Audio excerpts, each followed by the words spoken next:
Hi friends, அனைவருக்கும் வணக்கம். வாங்க இன்றைக்கி எப்படி இட்லி பொடி நுணுக்கிறதுன்னு பார்க்கலாம்.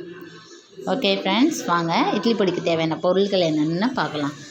அதை இந்த கப்பளவுக்கு உளுந்து எடுத்துக்கோங்க. அதிலே அரை கப்பு கடலப்பருப்பு எடுத்துக்கோங்க. பூண்டு, எள், காஞ்ச மிளகா, அப்புறம் கருவேப்பிலை.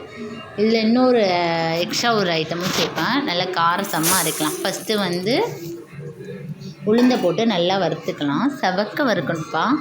அப்போ தான் அதோடய வாசனையும் நல்லாயிருக்கும், டேஸ்ட்டும் நல்லாயிருக்கும்.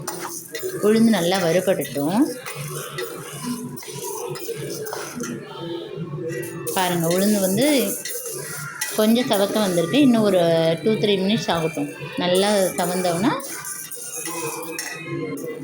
பாருங்கள், நல்லா செவந்த கண்டிஷனில் வந்துட்டுல உளுந்து நல்லா வறுபட்டுருப்பா. இதை ஒரு பிளேட்டுக்கு மாற்றிக்குவோம்.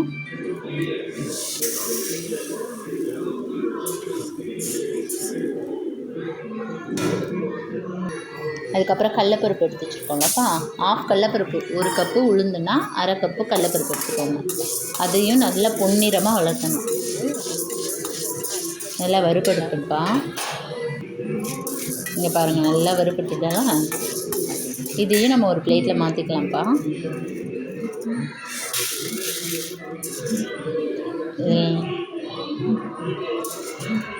இது நல்லா ஆறட்டும்ப்பா. அடுத்து ஒரு மறுபடியும் எள் எடுத்துக்குவோம்ப்பா.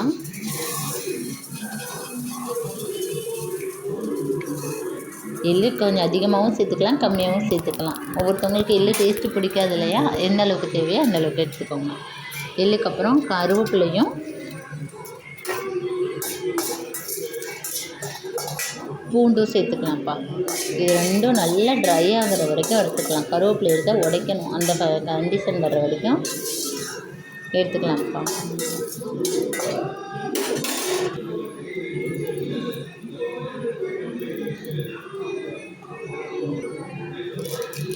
அதுக்கப்புறம் இப்போ நான் சொன்னேன் காரசனமாக இருக்கணும். வெறும் மிளகாத்தூளை அப்படியே சேர்த்தா காட்டமாக இருக்கும். ஆனால் இதே கொஞ்சம் லைட்டாக சூடு பண்ணி சேர்த்தோம்னா நல்லா டேஸ்ட்டாக வாசமாக இருக்கும்ப்பா. அதுக்கப்புறம் காஞ்ச மிளகா லைட்டாக ஆயில் ஊற்றி ஃப்ரை பண்ணி எடுத்துக்கோங்கப்பா. காரம் எவ்வளோ வேணுமோ அவங்க வீட்டுக்கு தகுந்தாப்புல, காரத்துக்கு தகுந்தாப்புல எடுத்துக்கோங்கப்பா. இப்போ இது எல்லாத்தையுமே நல்லா ஆற வச்சிடலாம்ப்பா.